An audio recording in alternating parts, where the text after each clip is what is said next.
Hello Aquarius, welcome to Guruma Hindi tarot. और ये reading है 30 अगस्त से लेके 5 सितंबर तक की। तो चलिए देखते हैं अब क्या क्या मैसेजेस है इस वीक में और अब क्या एक्सपेक्ट कर सकते हैं अपनी लव लाइफ में। Messages for Aquarius.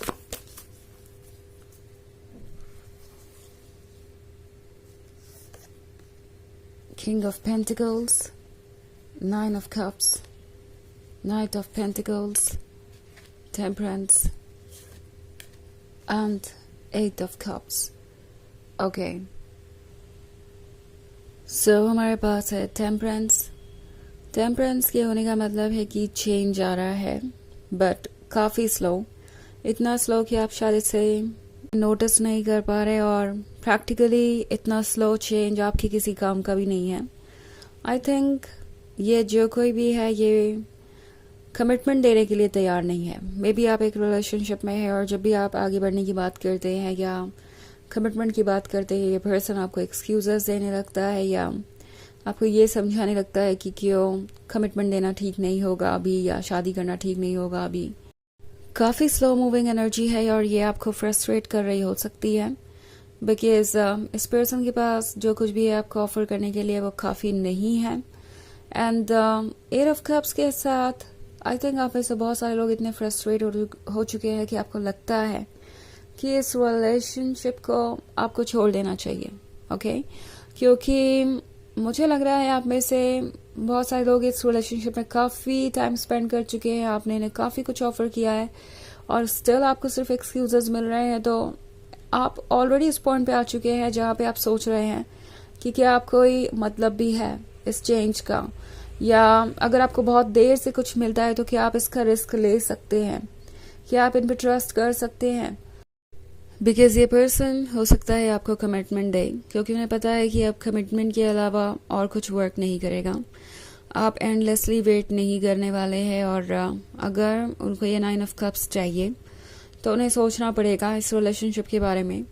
So 9 of cups दर्शाता है एक फ्यूचर को जो कि आप दोनों ने अपने लिए इमेजिन किया है, एंड इस फ्यूचर को आप तो अभी तक सीरियसली ले रहे थे, बट शायद ये पर्सन लव को वो इम्पोर्टेंस नहीं दे रहा था जो कि मिलने चाहिए। सो किंग ऑफ पेंटिकल्स के साथ ये पर्सन काफ़ी ज़्यादा प्रैक्टिकल हो सकता है। ओके ये वो पर्सन हो सकता है जो कि दूसरी चीज़ों पे फिक्सेटेड है, इनके लिए लव से इम्पोर्टेंट बाकी सारी चीज़ें हैं, और ये उन्हीं पर फोकस थे। इन्हें नहीं लग रहा था कि लव इनके लिए इतना इम्पोर्टेंट हो सकता है या आपके लिए इतना इम्पोर्टेंट हो सकता है कि आपको कमिटमेंट चाहिए ही चाहिए। उन्हें लग रहा था कि शायद आप बिना कमिटमेंट के भी इस रिलेशनशिप को कंटिन्यू करेंगे, और अगर वो आपको एक्सक्यूजेस देते हैं तो आप वो एक्सक्यूजेस भी एक्सेप्ट करेंगे। बट अब जो वो देख रहे हैं उससे उन्हें समझ में आ गया है कि चेंज तो आएगा। अगर वो आपको कमिटमेंट नहीं देते हैं या सीरियसली आपको नहीं लेते हैं तो आप अपने लाइफ में चेंज ला सकते हैं, आप ऑब्वियसली उन्हें रिप्लेस कर सकते हैं। सो अब इन्हें लगने लगा है कि इन्हें एक्ट करना पड़ेगा। ओके इन्हें कुछ ना कुछ तो ऐसा करना पड़ेगा जिससे कि सिचुएशन बदले और आप दोनों संभलें। ओके आई थिंक ये पर्सन अब लव को प्रायोरिटी देना चाहता है। इससे पहले उन्हें लग रहा था कि ओके लव लाइफ का एक हिस्सा ही है, और वो हिस्सा इतना इम्पोर्टेंट नहीं है। लव कोई ऑक्सीजन या वाटर नहीं है जिसके बिना नहीं जिया जा सकता, और लव रिप्लेस भी किया जा सकता है। और अब इनकी सोच बदल गई है। इन्हें समझ में आ रहा है कि भले ही लव ऑक्सीजन या वाटर ना हो, बट यू नो लव के बिना वो सिर्फ एग्जिस्ट करेंगे, लाइफ को एंजॉय नहीं कर सकते और जी नहीं सकते खुल के। और उस केस में उनका होना भी किसी काम का नहीं है जब वो खुशियों को फील ना कर पाए। ऑल्सो वो चाहे तो रिप्लेस कर सकते हैं आपको, आप उन्हें रिप्लेस कर सकते हैं, ये इतना मुश्किल नहीं है। आप चाहे तो मूव ऑन कर सकते हैं, बट क्या मूव ऑन के बाद वो खुशी मिलेगी जो उन्हें इस रिलेशनशिप में मिल रही थी? क्या आगे आने वाले रिलेशनशिप्स में चैलेंजेस नहीं होंगे? सो अब ये पर्सन क्लियरली सोच रहा है और अपने दिल की भी सुन रहा है। तो इन्हें लगने लगा है कि कुछ ऐसा है जिसे इन्हें बदलने की ज़रूरत है, और लव को प्रायोरिटी उन्हें बनाना पड़ेगा अगर उन्हें एक हैप्पी रिलेशनशिप और हैप्पी लाइफ चाहिए। इसलिए ये किंग ऑफ पेंटिकल्स अब बदला हुआ सा नजर आएगा, आपको कमिटमेंट देगा और चाहेगा कि चीज़ें आगे बढ़ें। ऑफ कोर्स ये एक जर्नल रीडिंग है तो ये सबसे रेजोनेट नहीं करेगी। एनर्जी रिवर्स हो सकती है अगर आप क्रॉस वॉचर हैं।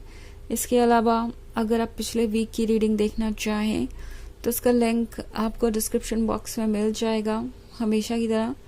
तो चलिए आगे बढ़ते हैं और देखते हैं और क्या मैसेजेस है आपके लिए।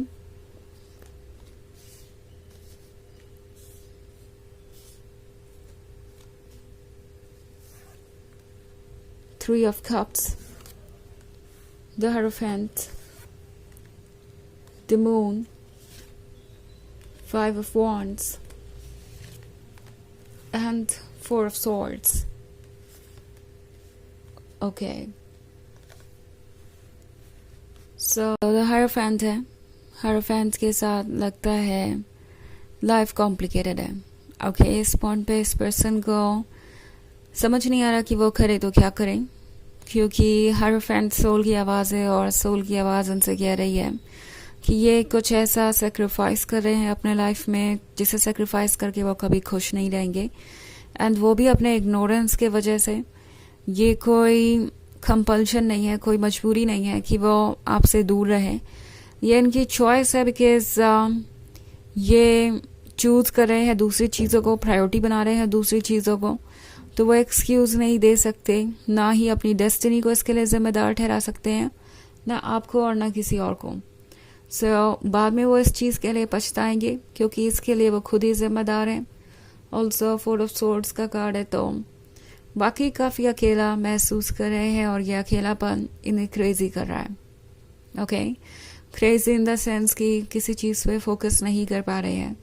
जब से आप दोनों के बीच ये प्रॉब्लम्स होना शुरू हुई हैं तब से इनके मन में एक डर ये ज़रूर है कि कहीं आप उन्हें हमेशा के लिए भूल ना जाएं या छोड़ ना दें या अपनी लाइफ में आगे ना बढ़ जाएं।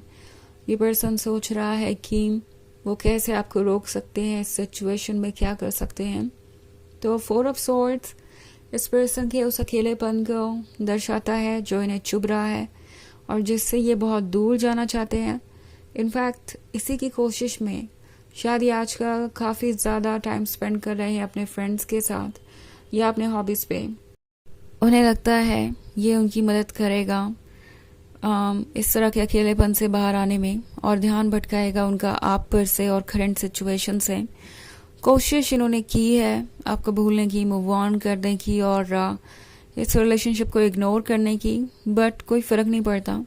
कुछ देर हो सकता है कि इस पर्सन को राहत मिल जाए अगर ये किसी काम में बिजी हो, बट फिर भी आपके बारे में सोचते तो रहते ही हैं। बट जब वो अकेले होते हैं तो सिर्फ और सिर्फ आपके बारे में ही सोचते हैं और ये उन्हें सफोकेट करता है। सो आजकल इन्हें अकेलेपन से डर लगने लगा है बिकॉज इन्हें लगता है कि जब भी वो अकेले होते हैं आप चले आते हैं कहीं ना कहीं से उनके थॉट्स में। ऑल्सो द मून का कार्ड है। सो ये पर्सन इस बात से भी डर रहा है कि आगे क्या होगा। ओके, इनके मन में ऐसा बहुत कुछ है जो इन्हें परेशान कर रहा है बट ये कह नहीं रहे। ऑल्सो फाइव ऑफ वॉन्ड्स के साथ ये पर्सन जैसे लगता है अपने अंदर की इनसिक्योरिटी और फियर से लड़ने के लिए इस वक्त बहुत ज़्यादा तत्पर है, डिटरमिन्ड है। सोच रहे हैं कि वो शायद अपने डर से छुटकारा पा सकते हैं। तो लगता नहीं कि ये पूरी तरीके से गिव अप करने के लिए तैयार है। इनफैक्ट ये आपको कमिटमेंट देंगे बिकॉज ये आपको रोकना चाहते हैं। ओके, सो चलिए देखते हैं आपके लिए और एक होल मैसेज क्या है।